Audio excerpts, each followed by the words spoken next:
Hi, I'm Steve Adubato, another important remote program. Listen, we're talking all about this vaccine situation. We're taping on the 2nd of February. Things are changing quickly, but no matter where you look, the operation in Essex County, New Jersey, my home county, is really being run very well, and that's not by accident. The county executive of Essex County, Joe DiVincenzo, joins us, along with Maya Lordo, who's the health officer of Essex County as well. Maya and Joe, thank you so much for joining us. Thank you, Steve. Thanks for having us. You got it. Joe, listen, things are moving quickly. And so this will be aired after, next couple of weeks. So let's not deal with this moment. But here's the question. How many vaccines could Essex County, New Jersey, the government, administer on a daily basis if the supply were there, Joe? 25,000 a week. 25,000 a week. Is that 7 days a week, Joe? 5 days a week? That's at 6 days a week. All right. If we want to, we could actually go 30,000 and go 7 days a week. Listen, if the supply is there, we're going to make sure whatever it takes to get everybody vaccinated, no matter how much time it takes, we're going to get it done quickly.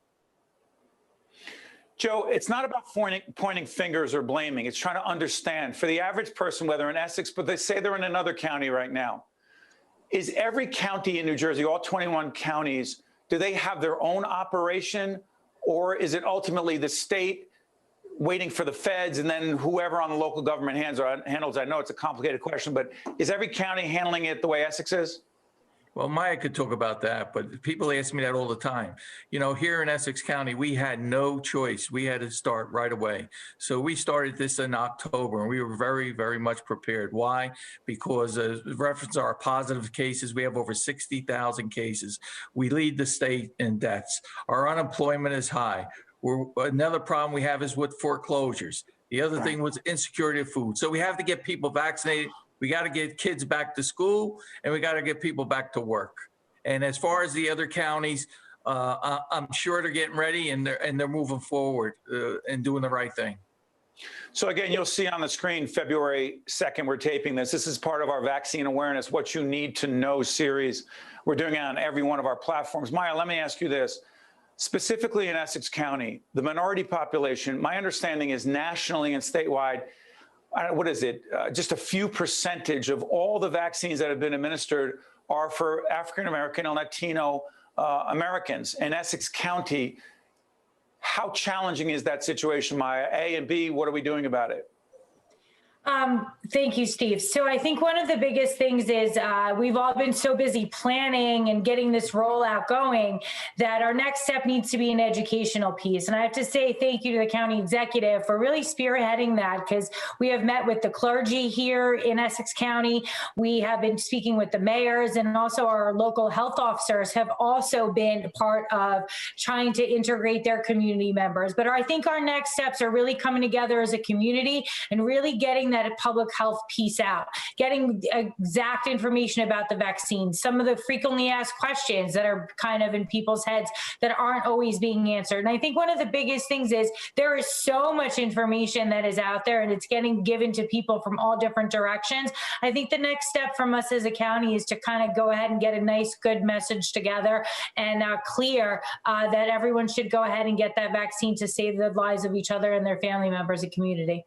Let's do this, team. Hopefully the Essex County website has been up the entire time, and if it's not, we'll put it up in post-production. Joe, let me ask you this. If someone goes on the county website, I know we get into the weeds here, but if you go on the county website and you go on the state website, is the information consistent, County Executive DiVincenzo, in terms of how you register?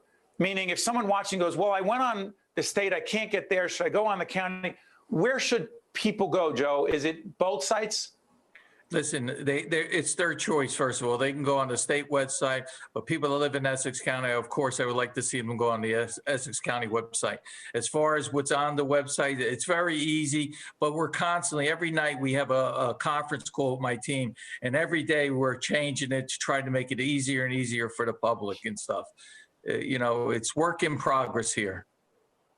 You know, Joe, it's interesting. We're going to do a separate conversation with you as part of our Lessons in Leadership series, because for those who don't know, before Joe was the county executive, before he was a freeholder, Joe was a quarterback, not only in college, you didn't expect me to bring that up, Joe, but also played a little ball beyond that as well.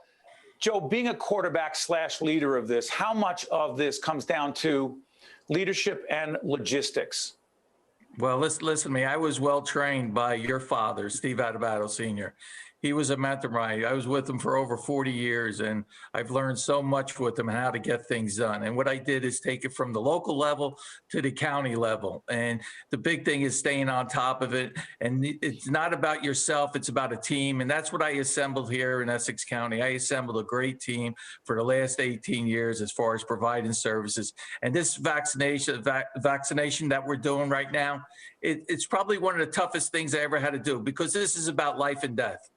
People have been waiting for this for a while. We want to make sure that they're able to go back to their lives. Yeah.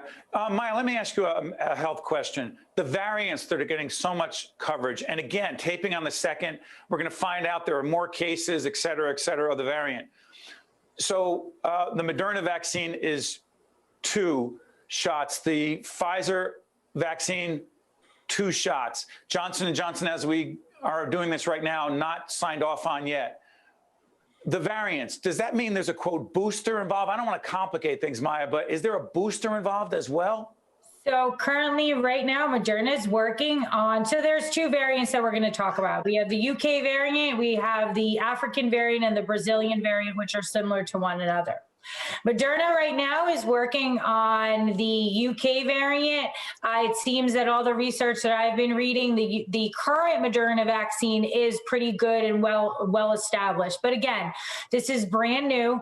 We do not have enough individuals that are kind of involved in these studies and also being followed. So we don't know exactly. So as far as the boosters are concerned, Moderna is working on it. Pfizer has not come out with anything as of yet. And currently, as you stated, at this point, the J&J vaccine, the single dose, is pretty okay with the UK variant, as they state themselves. But again, there's just not enough individuals that they can go ahead and determine that. Thank you. My last question, Joe. And by the way, check out Joe and our Lessons in Leadership program. We'll do a program that I do in cooperation with my colleague and co-anchor, Mary Gamba, a separate conversation with the county executive on leadership. But Joe, final question.